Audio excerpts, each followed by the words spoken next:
From Northern Ireland, Rory McIlroy.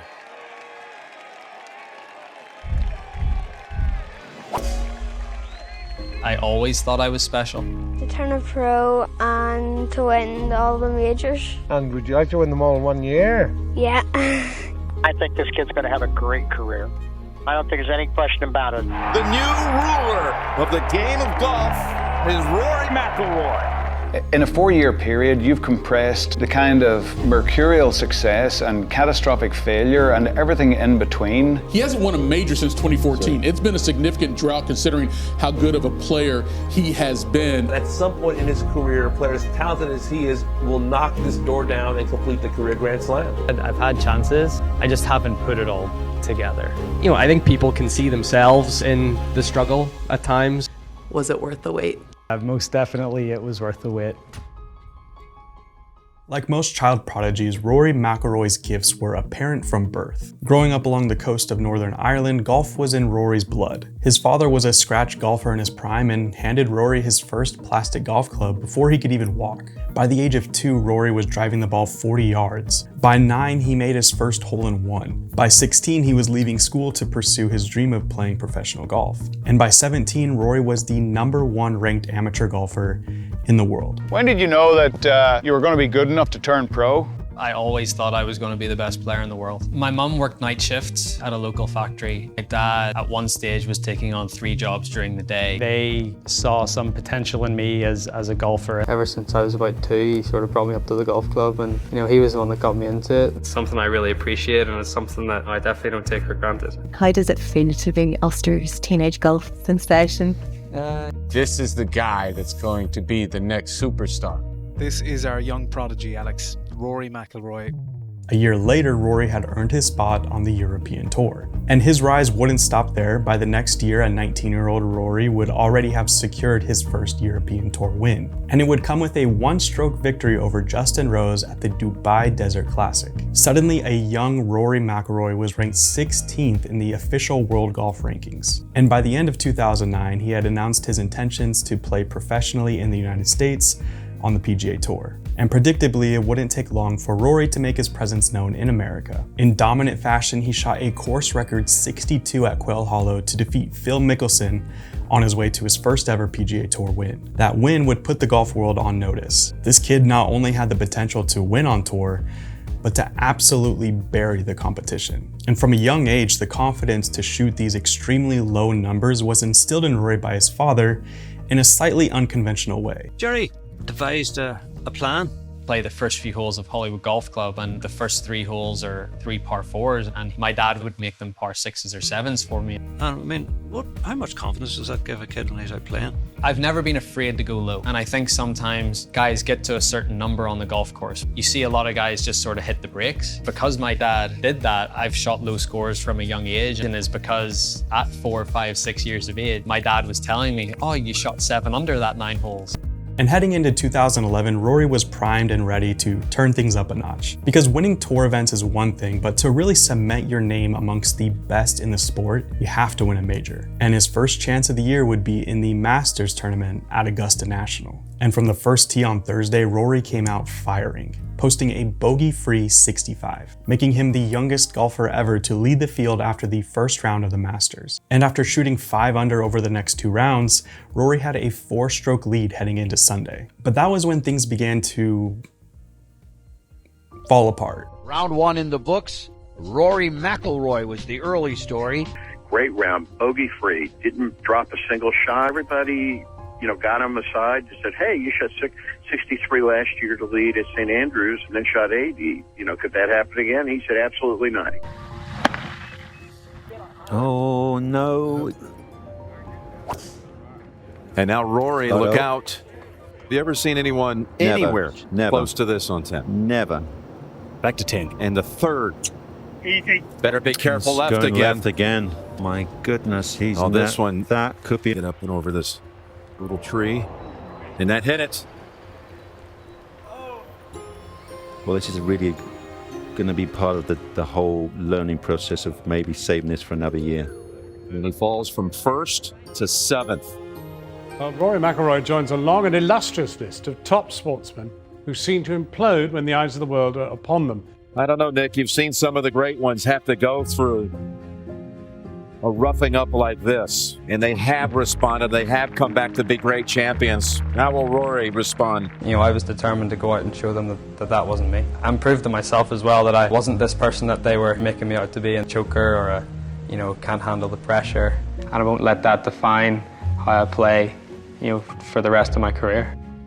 Even though Rory had convinced himself that this was just a learning experience, a collapse at the 2011 Masters would open a wound that would nag and fester for years to come. You wouldn't really know it from the outside though, because Rory would regroup fast and have arguably the best 3-year stretch of his career. A win at the US Open by 8 strokes just months later, posting a record low 16 under par. A win at the PGA Championship again by 8 strokes just a year after that. In 2013, Nike would sign him to a rumored 10-year, $250 million deal. And just a year after signing that massive deal, Rory would secure another 2 major wins at the British Open and PGA Championship in 2014. In the blink of an eye, Rory had 4 major titles to his name by the age of 25. Only 2 other golfers before him had matched that resume, Tiger Woods and Jack Nicklaus. For Rory, the sky was the limit, and he was just 1 win away from the career Grand Slam. On the outside, Rory was on top of the world, but below the surface, that wound that had opened after the 2011 Masters collapse remained. The pressure to complete the Grand Slam by winning at Augusta slowly started to build up, and Rory did his best to shoulder that weight. Over the next decade, he would achieve win after win after win. He rose to be ranked the #1 golfer in the world,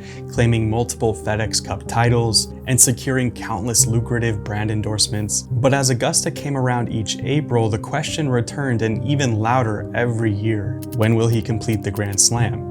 Rory has never brought his A game to Augusta. Is that coincidental? Is that just bad luck and bad timing? Or does something about that course unnerve him? I mean, this has become a full-blown problem. Here we go again? Or is it going to be one of those mindsets of, you know what, I can conquer this, I hit a bad shot, it's okay. The wheels are not coming off. The world won't end if I don't get a green jacket. I would love a green jacket, but hopefully one day it'll happen. I've still got plenty more years and a lot of time left to try and get one. His game doesn't quite fit up or match up very well with Augusta. There's been a lot of chances for me to win this year, and I haven't quite done it. So, I just got to stay patient and just keep doing what I've been doing. 11 years would go by without a major title, and in that span, others would step up and grab the spotlight. I mean, sure, Rory was still considered to be the best golfer of his generation, but could it just be that he wasn't able to handle the massive crowds and expectations that Tiger or Jack could? But despite all the discourse and narratives going around in the media, Rory really never stopped believing in himself. He mentioned how inspired and motivated he was by the calm dominance of Scottie Scheffler. He knew that if he made a few small changes to his process, both technically and mentally, he could unlock another level to his game. The level he had already unlocked as a young professional, dominating majors all those years ago. And to start the 2025 season, he was locked in, scoring wins early in the year at the Pebble Beach Pro-Am and the Players' Championship. And for Rory, those were only warm-ups for what was to come in April, the Masters. Trying to snap a decade-plus major championship drought and trying to overcome the missing leg of the career Grand Slam. Rory is feeling this, physically losing weight and mentally with the stress of trying to complete this career Grand Slam. Rory said that he typically loses about 10 to 15 pounds during Masters Week because he's so riled up, he's so stressed, he's burning so much energy. I don't think I realized how much that burden had built up year after year. Every year, it just seems to get harder and harder. How will he handle the endless questions, the pressure? Every stop he makes, he'll be asked about the Masters, about not winning a major since 2014. Or right on the cusp. I feel like this year I've got just as good of a chance as I've had any of the other years, so I'm excited for it.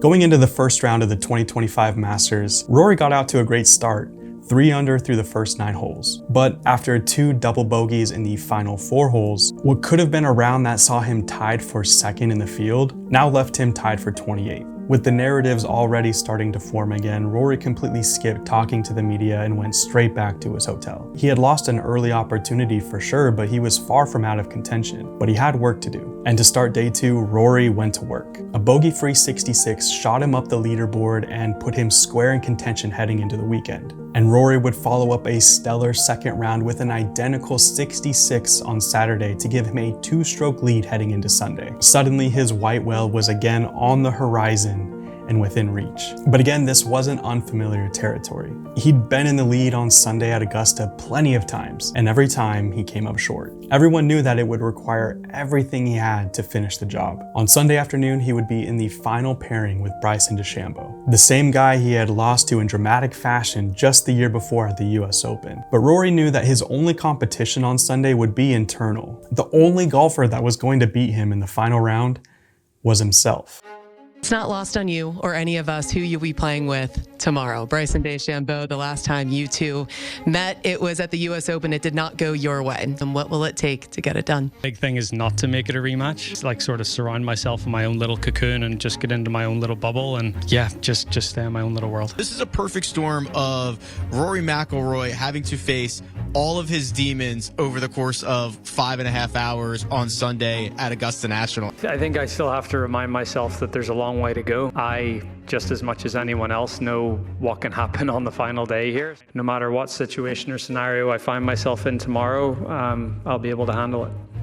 And by the third hole, his 2-stroke lead was gone. You could see the countless narratives playing over and over in his head. And from that point, the entire round was a fever dream of Rory fighting a battle against his own internal demons. Every swing teetered between brilliance and utter collapse. Just when it seemed all hope would be lost, he'd hit the most beautifully clutch shot you've ever seen. That natural ability to dominate like he did back in 2012 and that confidence instilled in him when he was a young child from his father was grappling with that internal wound that he had never been able to heal. And when all was said and done, a playoff was needed against longtime competitor Justin Rose. The same Justin Rose he had defeated by 1 stroke to claim his first ever win as a professional golfer. A single playoff hole where Rory summoned one last leap for the finish line, with a brilliant approach shot that would leave him with a 4-foot putt for birdie and the win. A routine 4-foot putt that proved to be anything but in Masters past, but still only 4 feet from finishing what he had dreamed about since he was a young boy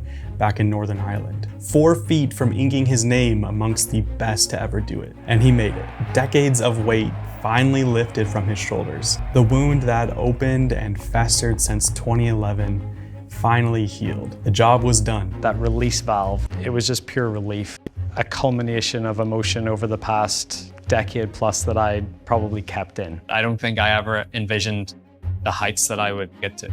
I think people watching, someone finally get it done, something they've been trying to do for a decade plus, that's why I say I think it resonated with a lot of people. I hadn't given up for 17 years. Never give up on your dreams and keep fighting for it. And if you do the work and you put in the effort, that you can achieve anything. And with all this pressure finally lifted off of Rory's shoulders, I can only imagine his career going 2 ways. Either he puts it in cruise control to retirement, maybe gets a couple more major wins, or this unlocks a monster like we've never seen before. Time will tell. I'll see you guys in the next video. Peace.